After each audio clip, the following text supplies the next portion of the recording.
글로벌 비트 시간입니다. 뉴욕 증시 S&P 500 지수가 사상 최고치를 경신해냈습니다. 나스닥 100이 최근에 사상 최고가로 마감을 한 데 이어서 또 한 번의 사상 최고치 경신 흐름이고요. 엔비디아도 글로벌 시가총액 1위 자리를 계속해서 지키고 있습니다.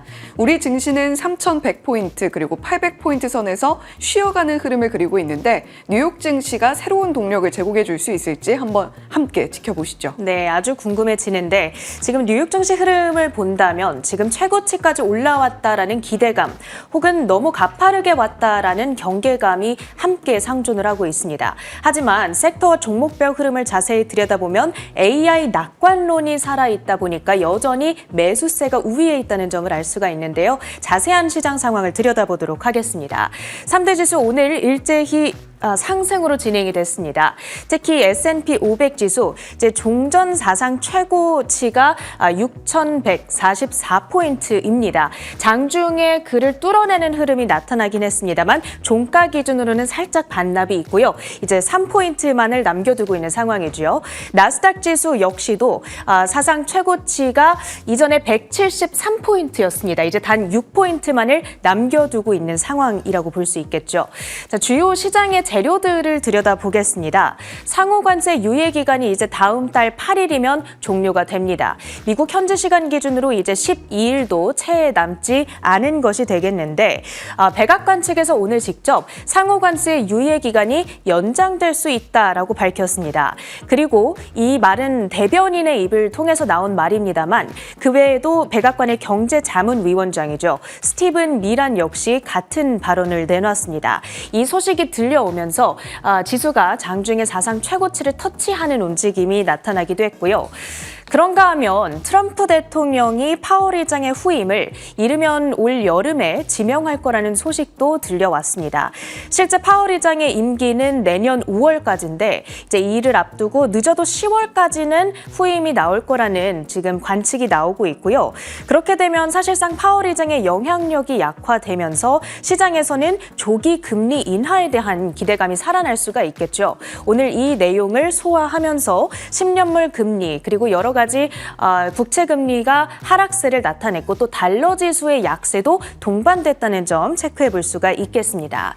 경제 지표로는 미국의 1분기 GDP 성장률 확정치가 발표됐습니다.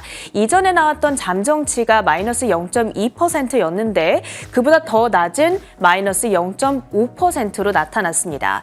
이제 잠정치에서는 집계되지 않았던 경제 활동 지표까지 다 반영을 하고 난 수치 더 떨어졌다라는 건데요. 항목별로 들여다보니까 생각보다도 개인 소비 그리고 수출 항목이 부진했던 것으로 풀이가 되고 있습니다. 하지만 이것은 결국 모두 관세의 영향이기 때문에 다음 분기에는 반등을 기대해 볼 수가 있겠죠. 히트맵을 열어서 전반적인 종목들의 분위기를 열어보겠습니다. 오늘 AI 낙관론을 부추겼던 요인은 크게 두 가지입니다. 일단 첫 번째로 어제 엔비디아의 연례 주주총회에서 젠슨왕 CEO가 로보틱스가 다음 커다란 어떤 기회, 성장 기회라고 말을 했잖아요. 그러니까 AI를 접목해서 또 다른 성장 여력이 남아있다라는 것에 대해서 시장에서는 기대감으로 해석이 됐습니다. 그리고 두 번째는 마이크론의 견조한 실적을 통해서 여전히 AI 반도체 수요가 강력하다라는 점이 증명이 됐다는 것이죠. 이 부분이 오늘 반도체 주들에 대한 투심을 살렸습니다. 엔비디아의 주가가 0.5% 상승하면서 오늘 다시 한번 최고치 레벨을 높여 나갔고요. 그리고 엔비디아의 후발주자로 평가받는 브로드컴의 주가가 2.1% 가까이 오르면서 특히나 탄력적인 시세를 연출하는 모습이었습니다. 그리고 아마존과 메타, 알파벳의 주가 역시도 2% 안팎의 오름세를 연출하면서 지수 상승을 견인하는 효과가 있었습니다. 그랬던 반면에 테슬라와 애플이 약보합권에 마감을 짓는 모습이었죠. 어떤 이슈들이 있었는지 들여다보겠습니다. 먼저 테슬라입니다. 핵심 고위 임원인 오미드 아프샤가 전격 퇴사한 것으로 확인됐다라는 보도가 들려왔습니다. 이 아프샤라고 하는 인물은 기존에 북미와 유럽 내 판매와 생산을 총괄하던 인물입니다. 최근 계속해서 유럽 판매량이 부진했다라는 소식들을 전해드렸잖아요. 그러니까 실적 부진에 의해서 이렇게 퇴사를 했다라고 볼 수가 있겠습니다. 오늘 이 뉴스를 소화하면서 테슬라의 주가가 약세를 띄었습니다. 특히 그 보도가 전해지면서 장중에 이 낙폭이 조금 더 벌려지는 모습이 연출되기도 했거든요. 0.54% 하락하면서 325달러 선의 종가를 형성합니다. 다음으로는 메타입니다. 반대로 메타는 공격적인 AI 인력 확충에 나서고 있는 모습이죠. 바로 얼마 전이었죠. AI 스타트업 기업인 스케일 AI의 CEO를 스카우트했다라는 소식이 들려왔었죠. 그런데 얼마 지나지 않아서 이제 이번에는 오픈 AI 연구원을 3명 영입했다는 뉴스도 들려왔습니다. 메타의 슈퍼 인텔리전스, 그러니까 초지능 프로젝트에 이 인재들이 투입될 것으로 전망되고 있고요. 최근 메타가 내놨던 AI 모델이 시장에서 다소 실망스러운 평가를 얻었던 만큼 저커버그 CEO가 직접 거액을 제시하면서 AI 인재 두뇌 영입에 나선 것으로 풀이할 수 있겠습니다. 메타의 주가 오늘 2.5% 뛰어오르면서 726달러 선까지 터치를 하고 있습니다. 다음으로는 애플 뉴스도 보시죠. 이 EU의 5억 유로 벌금을 피하기 위해서 유럽 내 앱스토어 정책을 일부 변경했다는 소식이 들려왔습니다. 그러니까 유럽연합이 앞서 요구했던 정책 변경을 애플이 수용한 것이 되겠고요. 이번 조치로 인해서 거액의 벌금은 피할 수 있을 거라는 관측이 나오고 있습니다. 다만 그럼에도 불구하고 시장의 반응은 제한적이었습니다. 이 6조 5천억 원의 어마어마한 유럽연합의 벌금 소식이 들려왔을 때에는 주가가 흔들리기도 했었는데 오늘 그 피할 거라는 외신의 진단에도 불구하고 오히려 0.3%가량의 약세, 201달러 선 가리키고 있습니다. 그 밖에 이슈 특징주들 보시죠. 코인베이스의 주가가 멈추지 않고 달리고 있습니다. 세계 최대 가상자산 거래소죠. 최근 스테이블 코인 모멘텀이 지속되고 있다고 평가해 볼 수가 있겠습니다. 주가를 보시면 FTX 파산 여파로 굉장히 부진했던 2022년 말 대비했을 때 이제 지금까지 1000% 넘게 반등을 해 있는 상황이 되겠습니다. 오늘 5.5% 급등권에서 거래를 마치게 됐고요. 장중에 사상 최고가를 터치하기도 했습니다. 이와 함께 움직이는 것이 스테이블 코인 발행사인 서클 인터넷이 되겠죠. 서클 인터넷의 주가가 사실 최근 이틀간 조정을 받았었는데 오늘 반등을 했습니다. 서클 인터넷과 코인베이스 양사는 수익을 공유하는 계약을 체결한 바가 있습니다. 따라서 서클 인터넷이 발행하고 있는 스테이블 코인 USDC가 널리 거래되고 쓰이면 쓸수록 코인베이스도 돈을 벌게 되는 구조가 되겠습니다. 이 멈출 줄 모르는 랠리가 언제까지 지속이 될지 좀 당분간 지켜봐야겠네요. 다음으로는 상품 시장에서 오늘 구리 선물 가격이 3% 가까이 뛰고 있거든요. 오늘 파월 후임 지명 소식이 나오자 달러 지수가 금리 인하 기대감을 반영하며 하락을 했죠. 그런데 보통 달러와 구리 가격은 반비례하는 관계를 가집니다. 간단히 설명하자면 달러가 약해지면 그만큼 같은 달러를 가지고도 더 많은 양의 구리를 이 타국 통화로 구매를 할 수가 있는 것이죠. 따라서 이 원자재에 대한 수요가 증가하고 수요가 증가하니까 가격은 늘어나는 그런 원리라고 생각을 하시면 되겠는데요. 대표적인 구리 관련주로는 미국 안에서는 프리포트 맥모란이라는 종목이 있죠. 오늘 7% 가까이 급등하면서 44달러 선까지 레벨을 높여가고 있고요. 위클리 기준으로는 10% 넘는 상승 흐름을 가져가고 있습니다. 다음으로는 비트코인 채굴업체입니다. 코어 사이언티픽 오늘 인수 소식이 들려왔는데요. 이 AI 인프라 기업인 코어 위브가 코어 사이언티픽을 인수하기 위한 협상을 진행 중이다. 이런 소식이 들려왔습니다. 양사는 사실 이미 파트너십 관계에 놓여 있고요. 작년에도 코어 위브가 한번 인수를 시도했다가 실패를 했던 경험이 있었는데 과연 이번에는 성사가 될지 궁금해집니다. 코어 사이언티픽의 주가 오늘 인수 기대감 속 33% 폭등한 16.36달러 선에 거래를 마치고요. 그 밖에 실적을 전했던 종목으로는 오늘 장 마감 후 나이키가 전했습니다. 4분기 매출이 생각보다 적게 감소한 것으로 나타났습니다. 물론 우수한 실적이라고 보기는 어렵겠죠. 전년 동기 대비 12% 급감하면서 111억 달러의 매출액을 경신했습니다. 다만 시장에서는 한 15% 가까이 매출이 급감할 것을 예상했기 때문에 생각보다 생각보다는 선방했다라는 평가를 받고 있습니다. 왜 그럴 수 있었는가? 신제품에 대한 인기가 좋았고요. 그리고 나이키가 할인 프로모션을 그동안 많이 했었는데 그 효과도 받아갔다는 평가가 나오고 있습니다. 나이키의 주가 올해 들어서 19% 감소하면서 좀 부진한 흐름을 이어가고 있었는데 오늘 그래도 최악의 국면은 지나갔다. 이런 평가를 받아가면서 정규장에서는 2.8% 상승하기도 했었거든요. 하지만 실제 성적표를 받아들고 나니까 애프터마켓에서는 1%대 하락 움직임을 보여주고 있습니다. 그 다음으로는 비상 발전기를 만드는 회사입니다. 제네락 홀딩스라고 하는 종목인데요. 지금 아마 뉴스를 통해 많이 보셨을 겁니다. 미국에서 아주 기록적인 폭염이 나타나고 있다. 특히 뉴욕시에서는 체감 온도가 40도가 훌쩍 뛰어넘는다라고 하죠. 전국 곳곳에 폭염 경보가 내려지면서 뉴욕, 뉴저지, 일리노이 등지에서 정전이 발생하는 사태가 있고요. 노후화된 전력망에 대한 불안감이 살아나고 있다 보니까 비상전력 수요가 올 여름에 증가하지 않을까 이런 예상이 나타나고 있습니다. 그 만들고 있는 회사가 제네락 홀딩스이다 보니까 최근 6거래일 연속 랠리를 보이고 있다는 특징이 있고요. 간밤의 시세도 좋았습니다. 2.1% 상승하면서 142달러 선까지 높여가고 있고요. 마지막으로는 어제도 언급을 살짝 드렸던 종목입니다만 드론 방산업체인 에어론바이러먼트 최근 발표했던 실적 결과 깜짝 실적이었죠. 그 결과가 좋았고 또 가이던스도 우수하게 발표가 되면서 이틀 연속 시세가 좋았습니다. 종가 체크를 해보시죠. 16% 가까이 뛰어오르면서 270달러 선을 돌파해냈습니다. 특징주 모두 봤고요. 주요 외신 헤드라인 이어갑니다. 네, 간밤 S&P 500 지수는 사상 최고치를 경신한 가운데 관세 관련한 그리고 연준 관련한 뉴스들이 참 많이 쏟아졌던 하루였습니다. 먼저 체크해 볼 사항은 백악관에서 상호 관세 유예 기간의 연장이 가능하다라는 코멘트를 내놓은 건데요.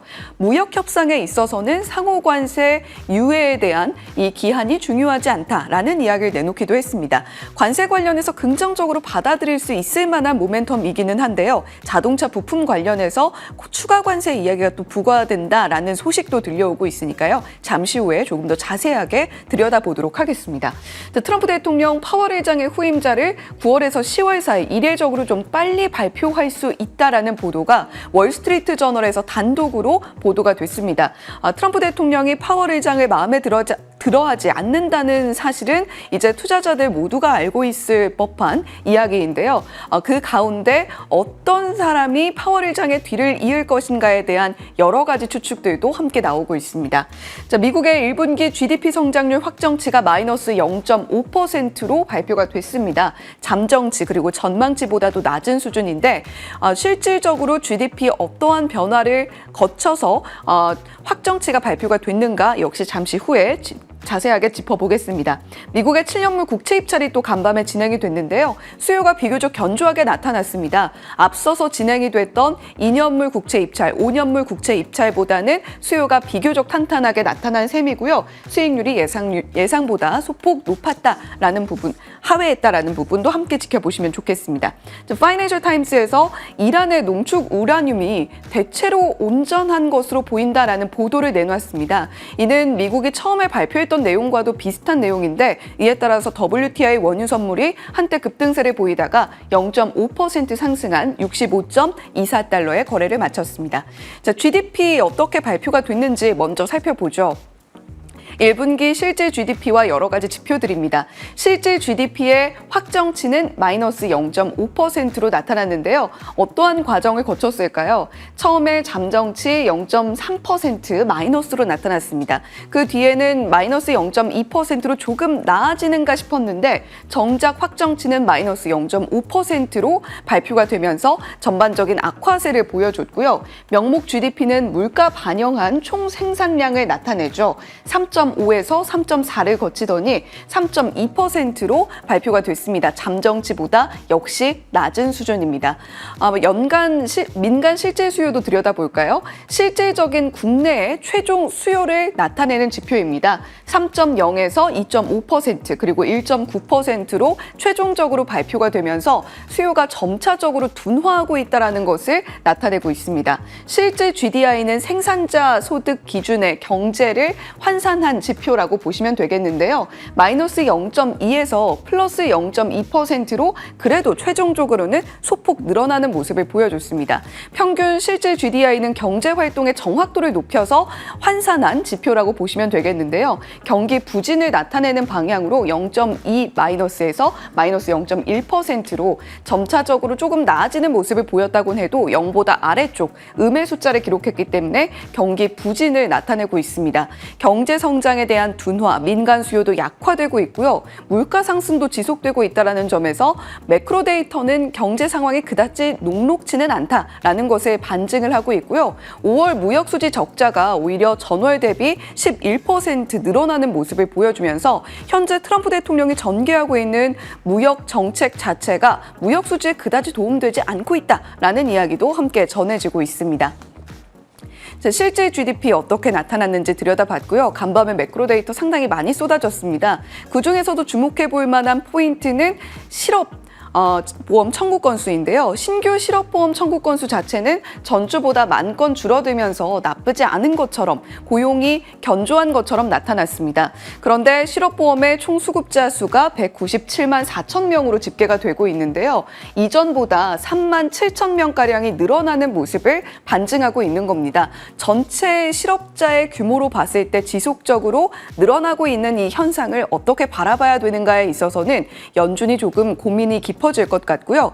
실업보험 수급자 수가 이렇게 좀 계속해서 늘어나고 있는 현상은 2021년 11월 이후에 최고치라고 보시면 되겠습니다. 그 밖에도 잠정주택 판매치는 부합하는 수준으로 그리고 내구재 수주의 경우에는 시장의 예상치를 상회하는 수준으로 나타났다는 점도 참고해 보시면 좋겠고요. 자, 이번에는 관세 관련한 이슈들입니다. 백악관이 관세 유예 연장하는 것도 생각을 하고 있다라고 발표를 했고요.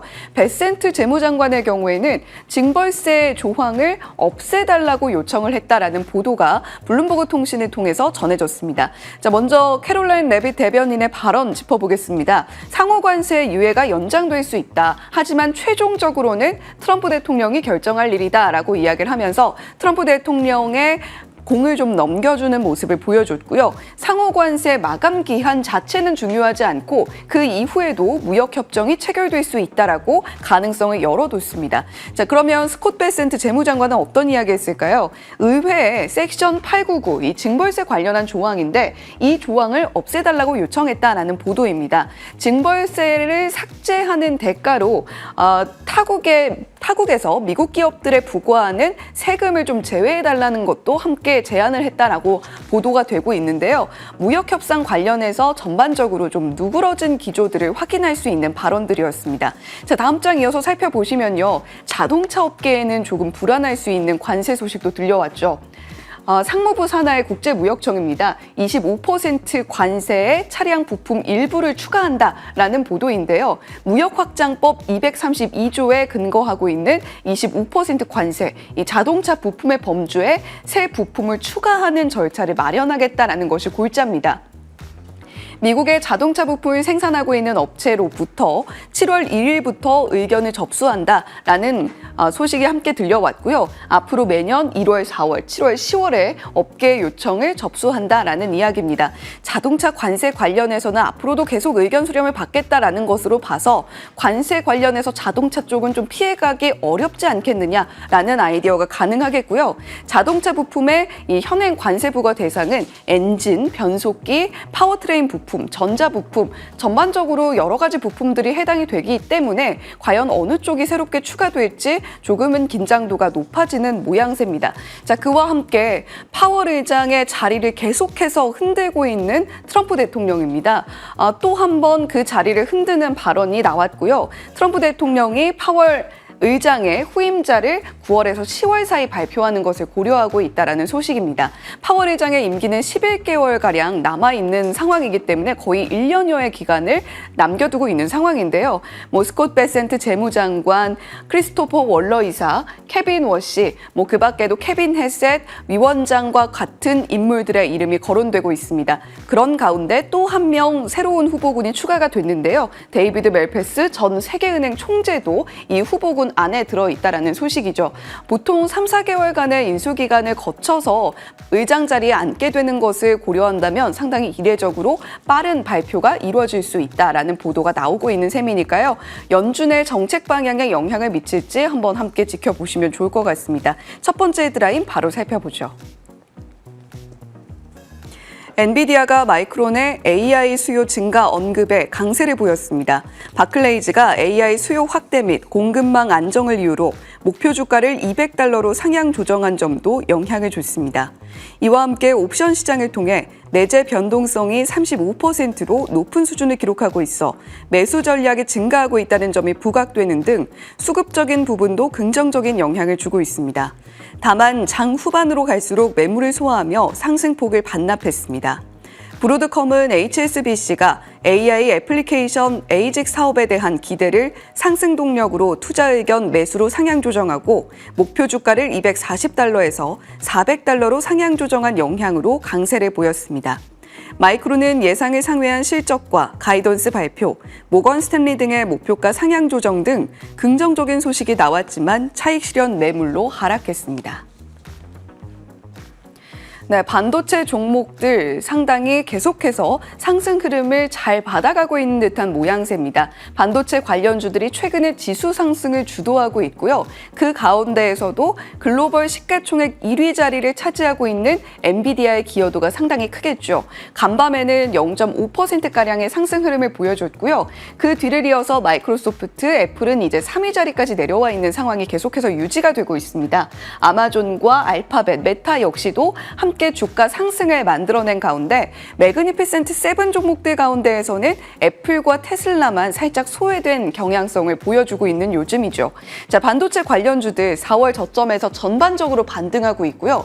이달 들어서 S&P 500 지수가 두 자릿수 상승을 한 데는 반도체 종목들, 특히 반도체 장비주들의 기여도가 상당히 컸다라는 분석입니다. 자, 그렇다면 테크 섹터 기업들 가운데에서 어느 정도까지 주가 흐름이 좋은가? 라고 집계를 해보니까요.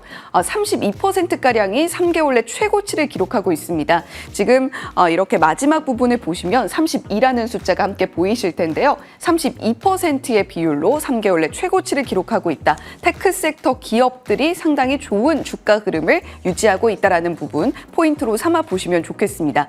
이와 함께 매그니피센트 7 종목들의 주도권도 여전한 가운데 뱅크 오브 아메리카는 어떤 기업을 좀 주목하고 있을까요? 지금 전반적으로 AI 서버 수요가 지속적으로 증가하고 있는 가운데 엔비디아가 압도적인 위치를 점유하고 있으면 분명하잖아요. 그런 가운데에서 어떤 기업들을 좀 지켜볼까? 인텔과 AMD, 암홀딩스 이렇게 3개 기업입니다. 지금 계속해서 고개가 꺾이고 있는 기업은 인텔이고요. 그리고 고개가 올라오고 있는 기업으로는 AMD, 암홀딩스가 있습니다. 지금 암홀딩스가 가장 아래쪽에 있는 청록색 선이라고 보시면 되겠고요. AMD는 이 주황색 선인데요. 이제 거의 인텔과 만나려고 시도를 하고 있는 상황입니다. 뱅크 오브 아메리카에서는 AMD가 새로 출시한 새 신규 칩을 굉장히 긍정적으로 해석하면서 이제 인텔의 점유율을 앞서 나가기 위한 시도를 하고 있다라고 이야기를 하면서 AMD를 주목한다라는 코멘트도 함께 내놓기도 했죠. 자, 뱅크 오브 아메리카의 의견 살펴봤고요. 자, 그런 가운데에서 반도체 종목들의 상승세를 조금 지켜보겠습니다. 마이크론 어제 실적 발표했고 상당한 기관들에서 목표가 상향 의견이 나왔음에도 불구하고 전반적으로 HBM의 가격 경쟁력이 조금 떨어진 것 아니냐라는 일부의 의견이 반영이 되면서 차익 매물이 출회되는 모습들 나타냈습니다. 마이크론의 하지만 YTD 수익률은 51.4%로 여전히 견조하게 나타나고 있고요. 그 뒤를 이어서 AMD 18.7%의 연간 상승률을 기록을 해주고 있습니다. 온세미컨덕터는 여전히 마이너스 14.8% 기록하고 있고요. 암홀딩스 앞서서 살펴봤는데 2025년 들어서 27.5% 상승으로 상대적으로 견조한 상승폭을 나타내고 있습니다. AI 반도체, 특히 AI 인프라를 까는 여러 가지 관여하는 종목들은 계속해서 상승을 이어갈 것이다 라는 의견이 IB들에서 흘러나오고 있으니까요. 참고해 보시면 좋겠습니다. 두 번째 헤드라인 이어서 살펴보겠습니다. 메타가 또 재생에너지 대형 구매 계약을 체결했습니다. 규모는 4개 풍력, 태양광 계약입니다. 총 791메가와트 용량입니다. 이는 지난해 12월에 같은 공급사인 인벤에너지와 760메가와트의 태양광 공급을 계약한 데 이어 6개월 만에 추가된 용량입니다. 이번 계약을 통해 빅테크들의 AI향 전력 수요 증가를 확인할 수 있게 됐습니다. 동시에 단기간에 확보할 수 있는 재생에너지 수요가 우선된다는 것도 알 수 있는 계약 소식이었습니다.